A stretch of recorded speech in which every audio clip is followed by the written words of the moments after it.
ஜனவரி 15வது தேதி வரலாற்று நிகழ்வுகள். யாழ்ப்பாணத்தில் காரைதீவு பயணிகள் படகுச் சேவை ஆரம்பிக்கப்பட்டது 1908.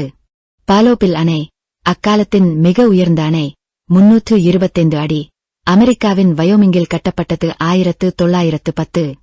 8.0 அளவு நிலநடுக்கம் நேபாளம் மற்றும் பீகாரை தாக்கியதில் 10,700 பேர் வரையில் உயிரிழந்தனர். 1934. முற்றிலும் கண்ணாடியால் அமைக்கப்பட்ட கட்டடம் அமெரிக்காவில் ஒகையோ மாநிலத்தில் கட்டப்பட்டது 1936. ஐக்கிய அமெரிக்க நாடுகளின் இராணுவ தலைமையகமான பெண்டகன் திறக்கப்பட்டது 1943. ஆர்ஜென்டினாவில் சான் யுவான் நகரில் இடம்பெற்ற நிலநடுக்கத்தில் 10,000 பேர் வரையில் உயிரிழந்தனர். 1944. சோயூஸ் 5 விண்கலத்தை சோவியத் ஒன்றியம் விண்ணுக்கு ஏவியது 1969.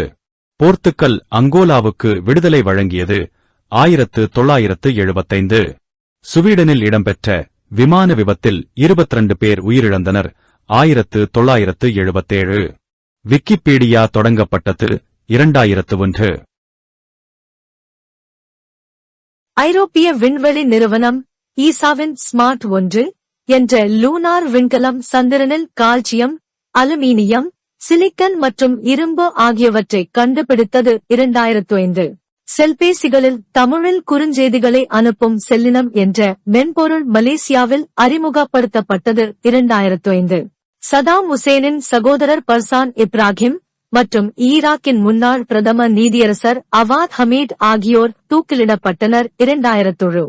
இந்தோனேசியாவின் சுலாவெசி தீவில் 6.2 அளவு நிலநடுக்கம் தாக்கியதில் குறைந்தது 67 பேர் உயிரிழந்தனர். 2020.